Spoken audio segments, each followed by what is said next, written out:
Red breaking చూస్తున్నాం. తెలుగు రాష్ట్రాల్లో జరిగిన ఎమ్మెల్సీ ఎన్నికల్లో భారీగా చెల్లని ఓట్లు నమోదవుతున్నాయి. ఇటు గ్రాడ్యుయేట్లు అటు టీచర్లు ఓటు వేయడంతో తడబడ్డారు. ఏపీలో టీచర్ ఎమ్మెల్సీ ఎన్నికల్లో పలువురు ఉపాధ్యాయులు చెల్లని ఓట్లు వేశారు. ఇప్పటివరకు 250కి పైగా చెల్లని ఓటు వేసినట్టు గుర్తించారు అధికారులు. ఇక తెలంగాణలోనూ గ్రాడ్యుయేట్ ఎమ్మెల్సీ ఎన్నికల్లోనూ భారీగా చెల్లని ఓట్లు నమోదవుతున్నాయి. మొదటి ప్రాధాన్యత ఓటుతోనే రిజల్ట్ అవుతున్నాయి. గ్రాడ్యుయేట్ ఓట్లు ఒకటిని మరో రోమన్ సంఖ్యలో వేశారు కొంతమంది గ్రాడ్యుయేట్లు. మరికొంతమంది ఇంగ్లీష్లో 1 అని రాసినట్టు తెలుస్తోంది. నంబరింగ్ ను సరిగా వేయలేదు. దీంతో ప్రతి బాక్స్ లో 20 నుంచి 30 చెల్లని ఓట్లు నమోదవుతున్నాయి. చెల్లని ఓట్లతో ప్రధాన పోటీదారుల్లో టెన్షన్ కనిపిస్తోంది.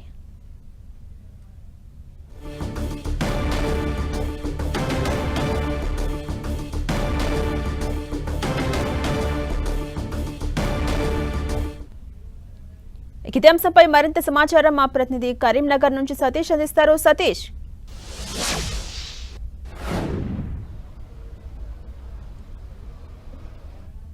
ఎక్కువగా చెల్లని ఓట్లు మాత్రం ఎక్కువగా నమోదవుతున్నాయి. ప్రతి బ్యాలెట్ బాక్స్ ఓపెన్ చేస్తున్న క్రమంలో దాదాపు 10 నుంచి 20 ఓట్లు చెల్లని ఓట్లుగా ఉన్నాయి. నంబరింగ్ వేయడంలో కావచ్చు, ఆ నంబరింగ్ను సూచించడంలో కావచ్చు, 1 అనే నంబర్ వేయడంలో చాలామంది కూడా పొరపాటు చేసినట్టుగా తెలుస్తుంది. ఆ 1 అనే నంబర్ చాలామంది పోటీదారుల భవిష్యత్తును మార్చే అవకాశం కూడా కనిపిస్తుంది. ఎందుకంటే 1 అనే నంబర్ను సరిగా వేయలేకపోవడం కారణంగా అవన్నీ కూడా ఇన్వాలిడ్ ఓట్ల కింద కౌంట్ చేస్తున్నారు. ఎక్కువగా ఇన్వాలిడ్ ఓట్లన్నీ కూడా ఎక్కువ నమోదవుతున్న పరిస్థితి. 1 అనే నంబరు సాధారణంగా 1 అని లైన్ గీసినా కూడా 1 పక్కన 0 పెట్టి 1 వేసినా కూడా, అదేవిధంగా రోమన్ నంబర్ వాడిన దాన్ని రౌండ్ ఆఫ్ చేసినా కూడా ఇవన్నీ కూడా చెల్లని ఓట్ల కింద పరిగణిస్తున్నారు. ఇవన్నీ కూడా ప్రస్తుతం అయితే చెల్లని ఓట్ల కింద ఎక్కువగా నమోదవుతున్న క్రమంలో ఈ 1 అనేది చాలామంది అభ్యర్థుల భవితవ్యాన్ని మార్చే పరిస్థితి నెలకొందని చెప్పుకోవచ్చు. చాలా వరకు 100 ఓట్లు కూడా ఈ చెల్లని ఓట్ల కింద, ఇన్వాలిడ్ ఓట్ల కింద నమోదవుతున్న పరిస్థితి. ప్రస్తుతం అయితే ఆ చెల్లని ఓట్లన్నీ కూడా ఒకవైపు వ్యాలిడ్, ఇన్వాలిడ్ ఇవన్నీ కూడా ఒకవైపు కౌంట్ చేసి పక్కన పెడుతున్నాం. ప్రస్తుతం అయితే వాటిని కూడా ఒక బెండలుగా కడుతున్నారు. వ్యాలిడ్ ఓట్లన్నీ కూడా 25 ఓట్ల చొప్పున వాటిని కూడా ఒక బెండలుగా కట్టి వాటిని కౌంటింగ్ చేస్తారు. ప్రతి టేబుల్కు 1000 చొప్పున ఒక రౌండ్లో 1000 ఓట్లను కౌంట్ చేస్తారు. దాదాపు 12 రౌండ్లలో ఈ పోలింగ్ అనేది ముగిసే విధంగా ఏర్పాటు చేయడం జరిగింది. ప్రస్తుతం అయితే కౌంటింగ్ ప్రక్రియ ప్రాసెస్ అనేది స్టార్ట్ అయింది. గ్రాడ్యుయేట్స్ సంబంధించినటువంటి ఎన్నికల్లో 56 మంది అభ్యర్థులు పోటీ చేయగా ఆ 56 మందికి సంబంధించినటువంటి ఓట్లన్నీ కూడా ఒక బెండలుగా కట్టడం జరిగింది. ఆ బెండలుగా కట్టిన తర్వాత వాటిని కూడా కౌంటింగ్లో తీసుకొని అవన్నీ కూడా కౌంటింగ్ చేస్తారు. ఇక టీచర్స్ సంబంధించినటువంటి కౌంటింగ్ ప్రక్రియ మరి కాసేపులోనే ప్రారంభం కాబోతుంది. వాటిని తక్కువ దాదాపు 22,000 ఓట్లే ఉన్నాయి కాబట్టి వాటిని అన్ని కూడా ప్రస్తుతం అయితే బెండలుగా కట్టడం పూర్తయింది. మరి కాసేపట్లోనే వాటిని అన్నింటి కూడా కౌంటింగ్ చేసే విధంగా ఏర్పాటు చేస్తున్నారు.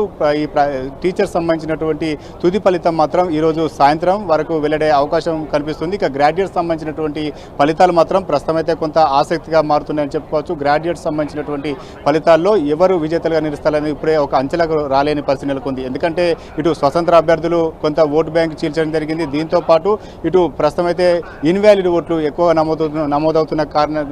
నమోదవుతున్నటువంటి కారణంగా చాలామంది అభ్యర్థులు ఈ ఓట్ల సరళిని చూసి మాత్రం టెన్షన్ పడుతున్న పరిస్థితి. ఎక్కువగా ప్రస్తుతం అయితే ఈ గతంతో పోలిస్తే ఈసారి ఎక్కువగా ఇన్వాలిడ్ ఓట్లు, అది కూడా నంబర్ వేయడంలో ప్రాధాన్యత కల్పించడం కావచ్చు, మొదటి 1 నంబర్ వేయడంలో చాలామంది పొరపాటు చేసినట్టు తెలుస్తుంది. ఈ పొరపాటే చాలామంది గెలుస్తామని ధీమా వ్యక్తం చేస్తున్న అభ్యర్థులకు మాత్రం కొంత ఆందోళనకు గురి చేస్తుందని చెప్పుకోవచ్చు. గ్రాడ్యుయేట్ సంబంధించినటువంటి ప్రక్రియ కౌంటింగ్ అనేది ఈరోజు సాయంత్రం మొదలయ్యే అవకాశం ఉంది. ఎందుకంటే ఈరోజు ఇప్పటి వరకు అయితే గ్రాడ్యుయేట్ సంబంధించినటువంటి ఓట్లన్నీ కూడా బెండలుగా చేశారు. వాటిని కూడా టేబుల్ పైకి తీసుకురావడం జరిగింది. వాటిని కూడా కౌంటింగ్ చేస్తారు. ఆ కౌంటింగ్ ప్రక్రియ అనేది సాయంత్రం వరకు ప్రారంభమవుతుంది. దాదాపు 2 రోజుల పాటు ఈ కౌంటింగ్ అనేది కొనసాగే అవకాశం ఉంది. మొదటి 50% ఎవరికైతే ఓట్లు సాధిస్తారో వారిని విజేతలుగా ప్రకటిస్తారు. 50% పైన ఎవరికైతే రాలేదో అప్పటి వరకు 51% ఓట్లు వచ్చే వరకు కూడా ఈ లెక్కింపు అనేది కొనసాగుతుంది. అంటే ఎలిమినేషన్ రౌండ్గా వీటిని భావించాల్సి ఉంటుంది. ఎలిమినేషన్ రౌండ్లో కింది నుంచి ఎవరికైతే ఓట్లు వస్తాయో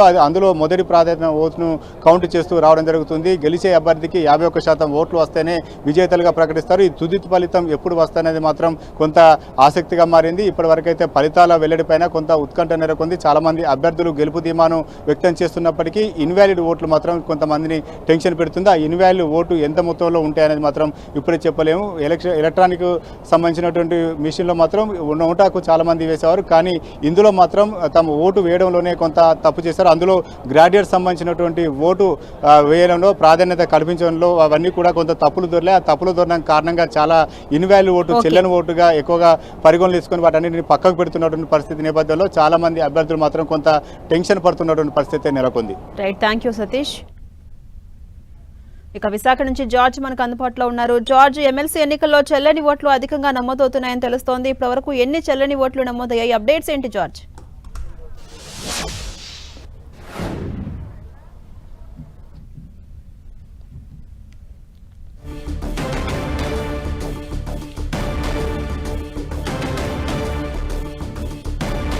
తెలుగు రాష్ట్రాల్లో జరిగిన ఎమ్మెల్సీ ఎన్నికల్లో భారీగా చెల్లని ఓట్లు నమోదవుతున్నాయి. ఇటు గ్రాడ్యుయేట్లు, అటు టీచర్లు ఓటు వేయడంలో తలపడ్డారు. ఏపీలో టీచర్ ఎమ్మెల్సీ ఎన్నికల్లో పలువురు ఉపాధ్యాయులు చెల్లని ఓట్లు వేశారు. ఇప్పటివరకు 250కి పైగా చెల్లని ఓట్లు వేసినట్టుగా గుర్తించారు అధికారులు. ఇక తెలంగాణలోనూ గ్రాడ్యుయేట్ ఎమ్మెల్సీ ఎన్నికల్లోనూ భారీగా చెల్లని ఓట్లు నమోదవుతున్నాయి. మొదటి ప్రాధాన్యత ఓట్లతోనే రిజల్ట్ అవుతున్నాయి. గ్రాడ్యుయేట్ ఓట్లు ఒకటిని మరో రోమన్ సంఖ్యలో వేశారు కొంతమంది గ్రాడ్యుయేట్లు. ఇదే అంశంపై మరింత సమాచారం మా ప్రతినిధి జార్జ్ అందిస్తారు. జార్జ్, విశాఖలో ఉన్నటువంటి సిచ్యువేషన్ ఏంటి? ఎమ్మెల్సీ ఎన్నికల్లో చెల్లని ఓట్లు అధికంగా నమోదవుతున్నాయి. మెయిన్ రీజన్ ఏంటి? ఎందుకు ఇలా గ్రాడ్యుయేట్లు తడబడ్డారు?